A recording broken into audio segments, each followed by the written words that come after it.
नमस्कार। अहिल्यानगर जिल्ह्यातून एक गंभीर आणि धक्कादायक प्रकरण समोर आले। पारनेर तालुक्यातील ढवळपुरी गावात एका अल्पवयीन मुलीवर दीर्घकाळ गैरवर्तन झाल्याचा आरोप करण्यात आलाय। या प्रकरणात कीर्तनकार म्हणून ओळख असलेल्या यशवंत एकनाथ थोरात, ज्यांना काही ठिकाणी गुंजाळ महाराज म्हणूनही ओळखले जाते, यांना पारनेर पोलिसांनी अटक केली आहे। पुढे जाण्याआधी एक विनंती करेन, तुम्हाला आमचे व्हिडिओ आवडत असतील पण अजून तुम्ही चॅनलला सबस्क्राइब केला नसेल तर चॅनलला लगेच सबस्क्राइब करून घ्या।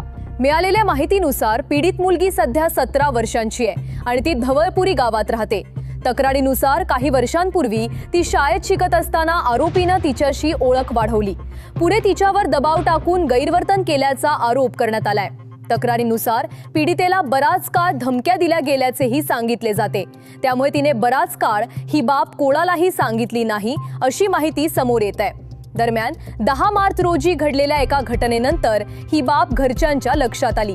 त्यानंतर मुलीच्या कुटुंबियांनी पारनेर पोलीस ठाण्यात तक्रार दाखल केली। या तक्रारीच्या आधारे पोलिसांनी तात्काळ कारवाई करत आरोपी यशवंत एकनाथ थोरात यांना रविवारी पहाटे अटक केली। या प्रकरणात आरोपी विरुद्ध बाल संरक्षणाशी संबंधित कठोर कायद्यांखाली गुन्हा दाखल करण्यात आलाय। पोलिसांनी मुलीची वैद्यकीय तपासणी करून पुढील तपास सुरू केलाय। न्यायालयाने आरोपीला 20 मार्च पर्यंत पोलीस कोठडी सुनावली आहे। तसेच या व्यक्तीविरुद्ध यापूर्वीही काही प्रकरणे नोंदवली गेली होती अशी माहितीही समोर येत आहे।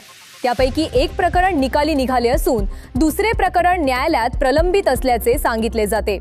पारनेर पोलिसांनी नागरिकांना आवाहन केले की या प्रकरणाशी संबंधित कोणतीही अतिरिक्त माहिती किंवा तक्रार असल्यास त्यांनी पुढे येऊन पोलिसांशी संपर्क साधावा। सध्या या प्रकरणाचा तपास सुरू असून अधिकृत माहिती पुढे येत आहे। पुढील घडामोडींबाबत आम्ही तुम्हाला अपडेट देत राहू। मित्रांनो, अशी घटना समाजासाठी चिंतेची बाब आहे। कोणत्याही प्रकारचे अन्याय किंवा गैरवर्तन उघडकीस येणं आणि त्यावर कायदेशीर कारवाई होणं हे अत्यंत महत्त्वाचे आहे। या प्रकरणाबद्दल तुमचे मत काय आहे ते कमेंट्समध्ये जरूर सांगा आणि अशाच महत्त्वाच्या बातम्यांसाठी आमच्या चॅनलला सबस्क्राइब करायला विसरू नका। धन्यवाद।